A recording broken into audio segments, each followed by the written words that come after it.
Welcome to my channel. My name is Mathew. My goal is to spread my interpretation of the Word. I've been thinking a lot about how we view life. I like to think of it as a slide projector, and our head's in the middle.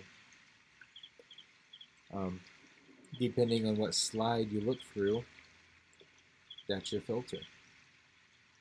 Like if you're going to hate and be angry, that slide you're looking through, everything you see or hear about or experience, you're going to find some kind of animosity in there. Anger, hate, something to confirm your belief that everything is as you see it. So, usually when you're looking through the hate frequency, or the hate lens, that's a frequency you're on, it's harder to let love and forgiveness through that frequency. It's like a radio station. When you're tuned into a channel, it's hard to hear the other channels. You have to tune into the other channel to get that other information. So, and that same thing goes with love, forgiveness frequency. When you're always in that loving frequency, forgiveness, you don't really see the hate so much at all. You see more of like a deeper meaning behind it all. Because you understand that people just don't go around hating. There's something that happened to them. Or they're not viewing things a certain way. Kind of like if someone has glasses and it's just dirty. And they're going through life not seeing everything very clearly. And then someone comes by and says, hey, I can clean those lenses for you. And they clean them up. And their world got brighter. A lot clearer. They could see what was going on a little more. It wasn't as bad as they thought. They had to change the lens they were looking through. If you watch certain news stations, a lot of times you'll pick up those ideas and you'll spread those ideas like it's your truth. But in reality, it's not your truth. It's what you saw on TV, and you're repeating stuff you heard or saw. A lot of news, they have actors playing parts of a victim, and a lot of times they'll even take old footage or old pictures and put new captions on them to make it look new. There's a lot of trickery in the world. I mean, we can do it with our own photos and stuff with Photoshop. So your own truth is what you really want to rely on, your gut feeling. You might not know everything, but you can gather more information and follow your gut, follow your heart, follow those emotions and feelings that lead you to other directions. If something seems suspicious, take a better look. There's no harm in doing that. The only harm is for the people who are trying to convince you otherwise. They don't want you doing that. But you should do that.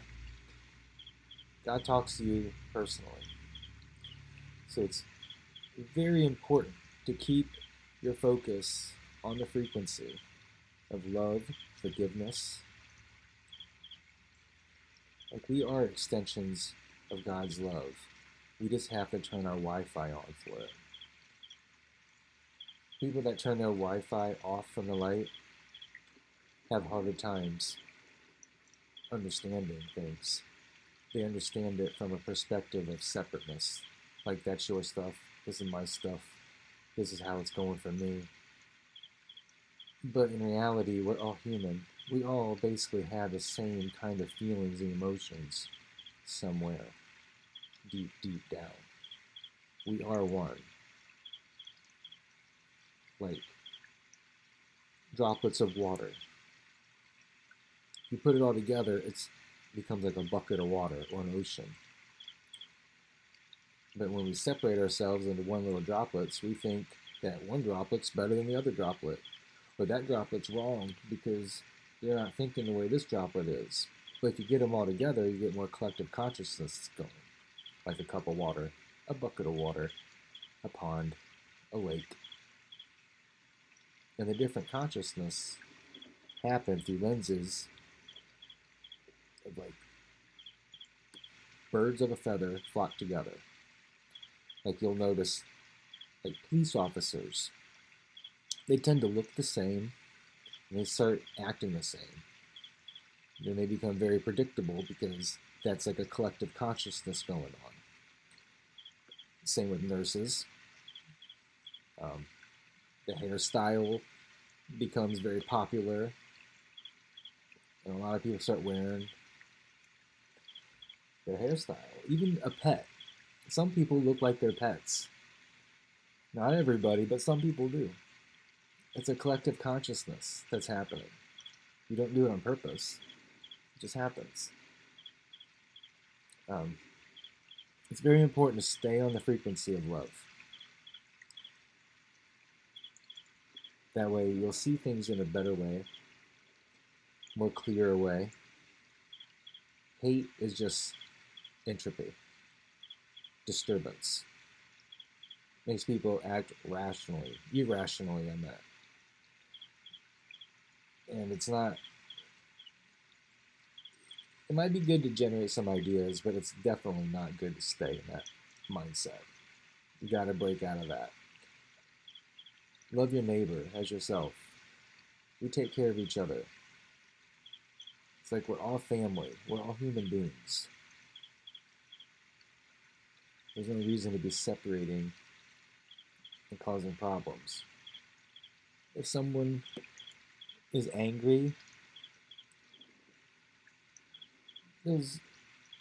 people need to dig deeper and figure out why. It's not that people are just bad people and they're just angry. And if you treat them like a bad person, they're going to continue to be angry. You're going to fulfill their prophecies if you feed in to what they're signaling out. You don't want to tune into that. You want to show people a better way. Show people that there's more kindness in the world and that their negativity is rare in that certain situation.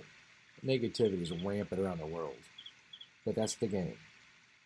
We're trying to love this world as one. We need to spread the love and not the hate. The hate is something that's been generated by people in power to make money, to control. I'm sure a lot of people are waking up to that.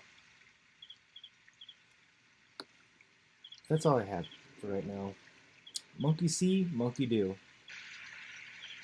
I appreciate that you took a little time out of your day to listen to this message from the heart. May it spark a light within you for others to witness the light within them. Thank you. God bless you and all those around you.